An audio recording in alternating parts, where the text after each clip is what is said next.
Les signes sont clairs et inquiétants. Un Québécois sur 2 vit à moins de 200 $ de l'insolvabilité. Un seuil critique qui frappe sans avertissement. Aujourd'hui, une réalité frappe de plein fouet nos foyers. Une vague silencieuse d'anxiété financière. Voici ce que révèle le plus récent indice des dettes à la consommation et pourquoi il est urgent de se préparer. Selon l'indice des dettes à la consommation publié par MNP, près de la moitié des Québécois, 45%, n'ont pas de fonds d'urgence capables de couvrir 6 mois de dépenses.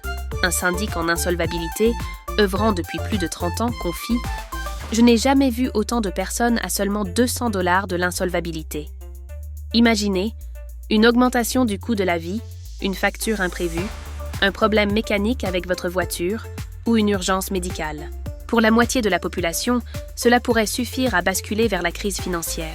Ce n'est pas qu'une statistique froide, c'est une réalité qui touche nos voisins, nos amis, nos familles. L'anxiété financière ne se mesure pas seulement en chiffres. Elle s'invite dans nos nuits, dans nos conversations, dans nos choix. Elle change notre rapport à la vie. Quand vivre au jour le jour devient la norme, la peur de demain s'installe. Mais il y a un autre chemin. Un chemin où l'on reprend le contrôle. Un chemin qui commence par la préparation. Voici 2 actions concrètes que vous pouvez faire dès maintenant. 1. Construire un fonds d'urgence. Commencez petit, même 20 $ par semaine. Chaque montant compte.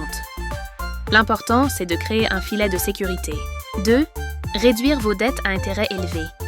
Priorisez-les, négociez si possible, et réduisez les dépenses superflues. Ces gestes simples peuvent sembler petits, mais ils peuvent faire toute la différence quand la tempête financière arrivera.